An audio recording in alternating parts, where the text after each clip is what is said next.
Are you? Now what? Hi. Yeah. I'll make this nice and short.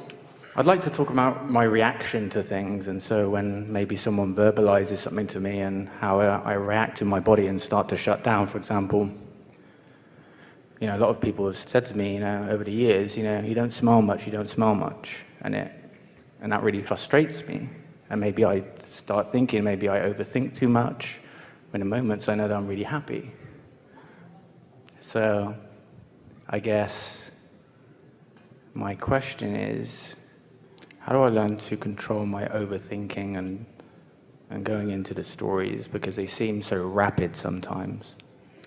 Well, we don't think that there's a better topic for this point in our conversation than reaction, because that is in fact the reason that so many of you don't offer the vibration that you mean to steadily.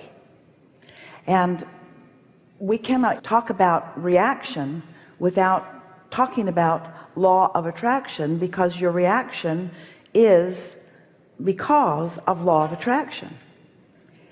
So it feels to you like what you're reacting to is a circumstance, or maybe what someone said, that you're reacting to the condition. But really what you're reacting to is your vibrational habit that caused the condition. And so what we would like you to do is to learn to react to the vibration before it's a condition. In other words, we want you to react. It's like if you're driving and the bumps on the road let you know that you're going off the road into the ditch. We want you to react from the information.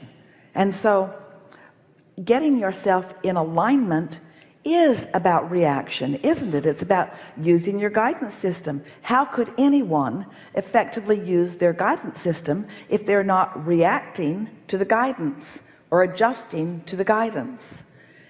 So when you talk about reacting, if you are talking about reacting to a comment or reacting to a situation, we want to say it's natural that you would. It's just a little too late, because once it has come so far that you're having that experience, of course, then the reaction becomes part of your experience. So it really is about catching it earlier. It's about caring about the way you feel and catching it as early as you can. Yes? I've been using meditation as a practice for... That's a really good way to practice a vibration. How do I tell the difference, between that gut feeling and that head and those different thoughts that are coming in on maybe a decision to make or something to go for? We've been talking a lot about inspiration, but we want to remind you all here today that that feeling of inspiration is that feeling of being called. It's really a feeling of momentum. So you can be inspired from the receptive mode, from the receiving mode, from source, or you could be inspired from your resistant mode, from trouble. In other words, sometimes if someone is behaving in a way that causes a reaction to you, you feel like responding in the way you do. And so you are inspired, you might say. You just want to be aware of from what vibrational stance the inspiration is coming. You see what we're getting at? So there is no way around this other than to consciously acknowledge what the receiving mode feels like.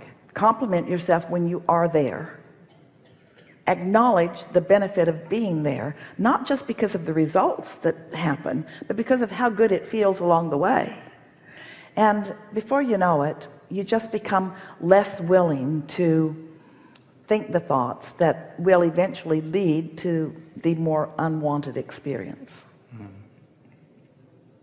It really is about practicing it. But we've never known anyone who was successful at shifting their vibration who did not understand vibrational basis of things.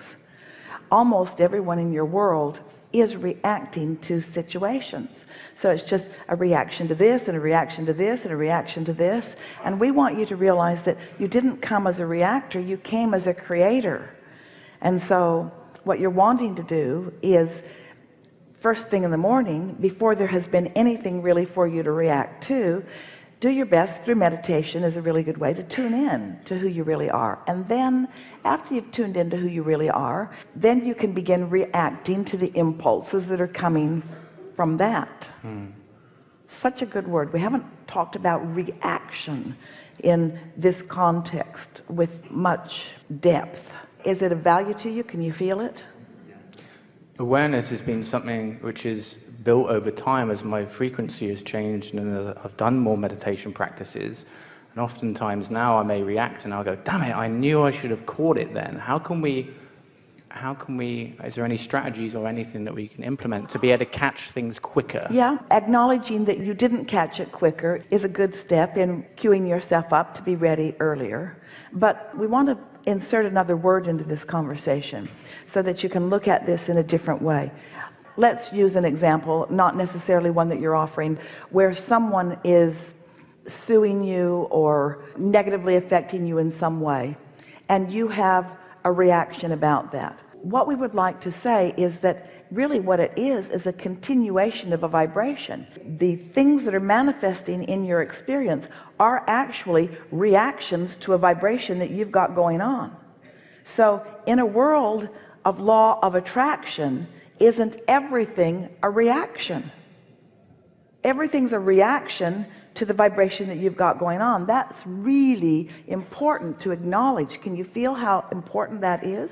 So in this continuum of reactions, you just got to decide, to what do you want to react? And what vibration do you want to practice to which you know the universe will respond or react? And so someone sort of has to break the evil cycle. We're being playful with that word, because otherwise it's just a chain of pain. And someone has to decide, wait a minute, I'm not going to go the way of this momentum. I'm going to do something else, but I can't do it right now because the momentum is taking me. So I'm just going to take a hiatus from this conversation or from this topic. And I'm going to focus upon the things where my reaction and the universe's reaction to my reaction is what I want it to be. So let's not condemn reaction. Let's call it a natural consequence of the vibrational universe in which we are all focused. And instead, let's just talk about getting better at focusing and better at sending a signal to which the universe is going to react. And just be playful about it. That's really important. Esther started playing a game with herself where when wonderful things would happen, she would say, I did that. And when not wonderful things would happen, she would say, I did that too.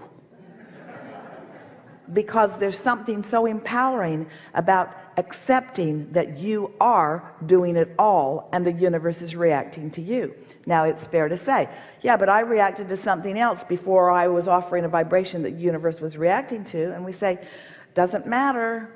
Doesn't matter. So your questions are so important, because you're saying, so how can I stop being that reactor? How can I change the vibration? We say, you just got to practice, and what's at the root of that is really caring how you feel. Finally, once and for all, not being willing to put up with negative emotions even if they're not that strong. Most of you put up with stuff until it gets really big, and then you react in a stronger way. In other words, I'm just not going to put up with that anymore. Well, you could have had softer, subtler reactions all the way along that would have been less impactful for your experience. But it's all good, isn't it? Really? Isn't it all good? Isn't it all part of the process? Don't you kind of like figuring things out as you go? And so maybe the strongest thing that we'd like to say to you is, if you can resist the temptation to beat up on yourself about things and just say, well, this is good, or I needed that, or that was good clarification for me, or I'm glad that happened because now I understand this, or now I've put more into my vortex, or in other words, just find a way of making peace with yourself. Do everything you can to make yourself feel better about yourself. Is that the same when fear arises and it takes over? Doesn't matter what it is. Fear is just a stronger momentum. Fear as opposed to frustration, or fear as opposed to even overwhelmment. Fear is an indicator of a stronger discord, which could mean some different things. It usually means this really matters to you and you're in opposition to it. And it also usually means that you've been practicing the vibration and you've allowed the momentum to become quite strong. That usually means that you could have stopped it at many opportunities at an earlier time. But there's a lot of justifying that almost everyone does about why you didn't. And usually it's just because you didn't take the time or because you're too busy. That's a big factor for so many of you. You get yourself so task-oriented and so time-sensitively task-oriented that you don't feel like you have the luxury of time to process things or to find a better thought. But you can soothe that a lot with a very small habit. And that is, if we were standing in your physical shoes, the first thing in the morning, we would decide before we sleep even, that in the morning we're going to get this day off in a more deliberate vibrational pattern. And we would wake up, drink and eat something, brush your teeth and wash your face and get yourself feeling comfortable. And then we would sit and quiet our mind for 15 minutes until any resistant vibration is no longer pressing. And then we would set forth gentle intentions about how we want to feel for this day. Esther will write things. We encouraged her some months ago to just pick one emotion that you really enjoy and focus on it for maybe as much as 5 minutes after you've meditated. And so Esther started out with the word fun. Fun. Just focused on fun and just really said the word fun until the feeling of fun sort of began coming over her. And what she began to notice is that after a day or two or three of spending about 5 minutes just focused upon the idea of fun, fun things would occur to her, and she started scheduling more fun things to do for herself or for herself with others, just more fun things. And then once she had found the fun of that, then the word that she chose was clarity. I like the feeling of clarity.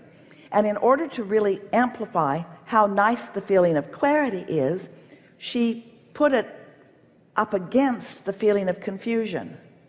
And she played that game, confused or clear-minded. And there was something about that feeling of confusion. And then just to make sure that she was focusing it the way she meant to, she thought about that foggy feeling or that unfocused feeling where, what did I do with my keys, or where is my phone, or what have I done with something? And then she thought, clarity. I know where my keys are. I know where I've put them. I know where my phone is. And then after a while it went further, that feeling of being in the right place at the right time, and the timing of saying something just right, and the meeting of other people who were there, and the parlaying of the idea up and up and up and up and up, till that feeling of clarity became sort of an intoxicating addiction, one that she almost was not willing to leave her room until she was sure that she had accomplished the feeling of clarity. And even though oftentimes she left her bedroom where she had been meditating and doing her processes before she had accomplished the feeling of clarity, because the feeling of clarity is a reaction to some things, isn't it? But